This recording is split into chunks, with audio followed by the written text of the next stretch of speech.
Hello friends, welcome back to ખુશીસ kitchen.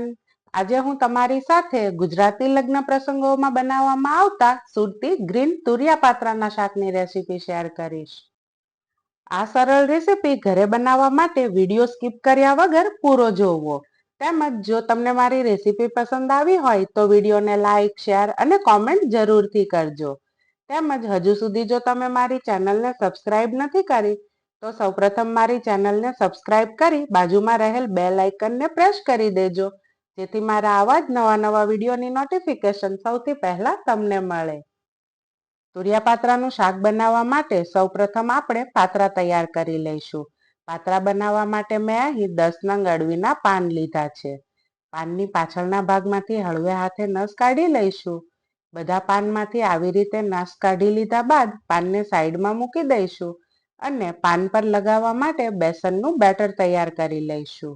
બેસનનું better તૈયાર કરવા માટે સૌપ્રથમ એક બાઉલમાં 2 કપ બેસન એડ કરી સ્વાદ અનુસાર મીઠું, 1 ટેબલસ્પૂન હિંગ, 1 ટેબલસ્પૂન હળદર, 1 ટેબલસ્પૂન ધાણા જીરું પાવડર, 1 ટેબલસ્પૂન આદુ, મરચાં અને લસણની પેસ્ટ, લીલા ધાણા અને 2 ટેબલસ્પૂન દળેલી ખાંડ એડ કરી બધી સામગ્રી મિક્સ કરી લઈશું. ત્યારબાદ તેમાં પર્યાપ્ત પાણી ઉમેરી થીક બેટર તૈયાર કરી લઈશું. ત્યારબાદ તેમાં 2 ટેબલસ્પૂન લીંબુનો રસ એડ કરી બરાબર રીતે મિક્સ કરી લઈશું. હવે એક અળવીનું પાન લઈ લઈશું. તેના પર તૈયાર કરેલા બેસનના બેટરને સરખી રીતે બધી જ બાજુ સ્પ્રેડ કરી લઈશું. ત્યારબાદ તેના પર બીજું અળવીનું પાન મૂકીશું. આ પાન પર પણ બેટરને સ્પ્રેડ કરી દઈશું.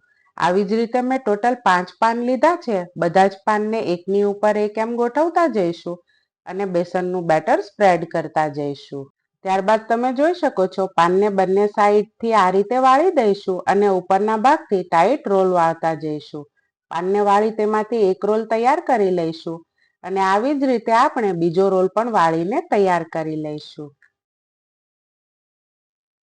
ત્યારબાદ રોલને સ્ટીમ કરવા મેં અહીં 5 મિનિટ અગાઉથી જ સ્ટીમરમાં પાણી ગરમ કરવા મૂકી દીધું હતું. હવે સ્ટીમરનું ઢાંકણ ખોલી આપણે બંને રોલને સ્ટીમરમાં 20 મિનિટ માટે સ્ટીમ કરવા માટે મૂકી દઈશું. 20 મિનિટ બાદ તમે જોઈ શકો છો પાત્રાના રોલ બનીને તૈયાર છે.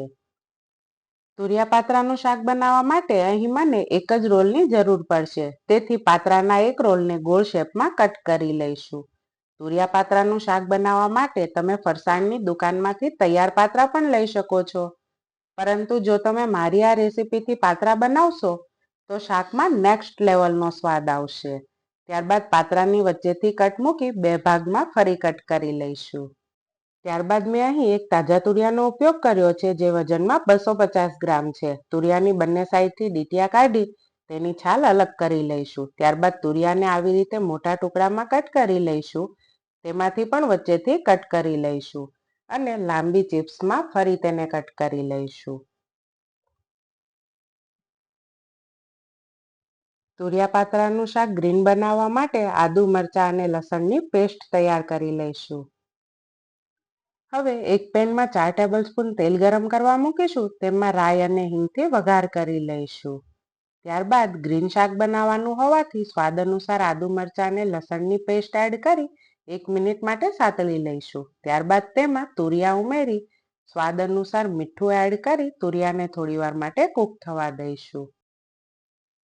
ત્યારબાદ તેમાં 1/2 ટેબલસ્પૂન હળદર, 1 ટેબલસ્પૂન ધાણા જીરું પાવડર, અડધા લીંબુનો રસ અને 1 ટેબલસ્પૂન દળેલી ખાંડ ઉમેરી તુરિયાને સોફ્ટ થઈ જાય ત્યાં સુધી કૂક કરી લઈશું.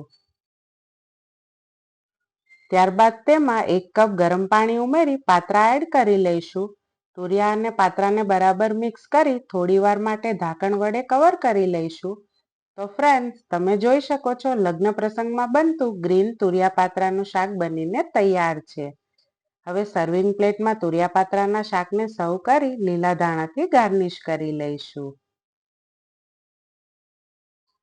તો ફ્રેન્ડ, શું મારે કહેવાની જરૂર છે કે ગરમ ગરમ રોટલી સાથે ગ્રીન તુરિયા પાત્રાનું શાક એકદમ ટેસ્ટી લાગે છે.